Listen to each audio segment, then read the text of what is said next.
At Stark headquarters, the shareholders arrive with the villain Ghost in tow. They ignore Friday's greetings and proceed upstairs. In spite of the AI asking them not to proceed, they insist that Ghost break into Tony's lab. He gladly does so, and in a moment, the door opens. The villain is confused as inside he found Mary Jane. Her and Friday explain to everyone that Tony is busy working on a new invention, and that they have been running the company in his stead.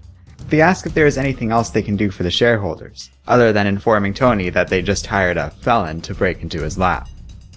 Meanwhile, outside of the New Mexico State Penitentiary, Riri lands in the path of an approaching transporter truck. She shatters the vehicle, but her armor breaks down around her. The young woman finds herself surrounded by police at gunpoint. She apologizes, saying she's just one of the good guys and just happened to be flying by. She's new to this, but promises to do better next time.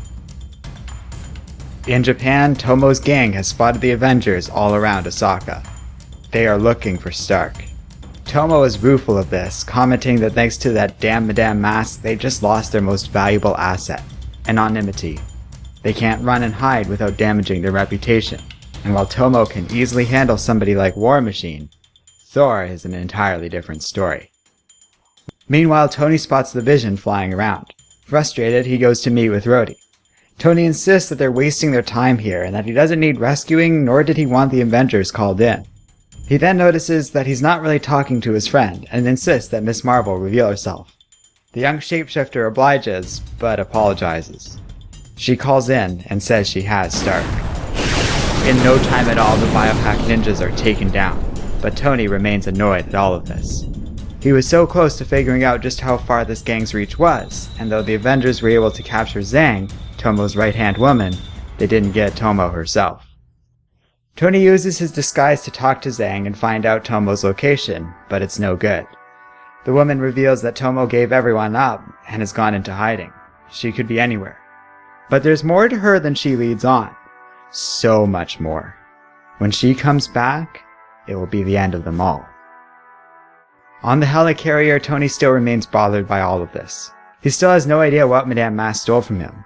He also insists he really didn't need rescuing, but Rhodey disagrees. Counterintelligence isn't Tony's job or specialty. He's Iron Man, a superhero and a titan of industry. All this was an excuse to hide from this life. So now there's nothing left to do but come back to it. Stark contacts Friday and asks her to see if Amara still likes him. She obliges and asks if he knows about the teenager flying around the country in advanced armor tech. He does not.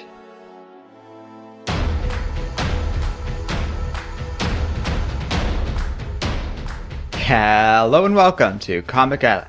My name is Arden, and this is my recap and review of Invincible Iron Man number 11.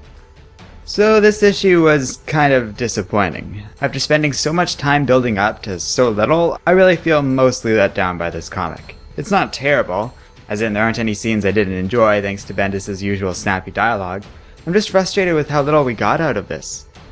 It was cool seeing Ghost in what felt like the perfect job for him, but he wasn't used much. It was cool having the Avengers go up against the Techno Ninjas, but we only got a single page of that.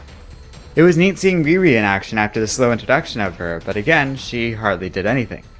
So all this setup was paid off, but in a very minimal sense, and I'm left feeling a little let down by this comic. Mike Deodato's art delivers as it has consistently throughout this arc, but there's nothing spectacular here to draw. I loved all the characters big and small used throughout this entire story arc, but none of them were used very effectively. And while I liked the ideas presented at the end, that Tony was just running away from his problems, that's not really the impression I got out of the last 10 issues. My impression from the first story arc is that Tony's life is actually coming together. And while it's possible to make a good story about him running away from that, in fact, I think that would have been a good way to do this story, that wasn't what I got out of it. Did I miss hints in these last 6 issues of Tony running away from these problems? It sure didn't feel like that's what the story was getting at. The impression I got was this was just another example of his usual obsessive way of solving problems and doing whatever it takes to get the job done. So I don't recommend this comic. Hopefully the series rights itself as it gets into the full-blown tie-in mode for Civil War 2. Bendis should be able to make something out of that considering he's helming the main title and all.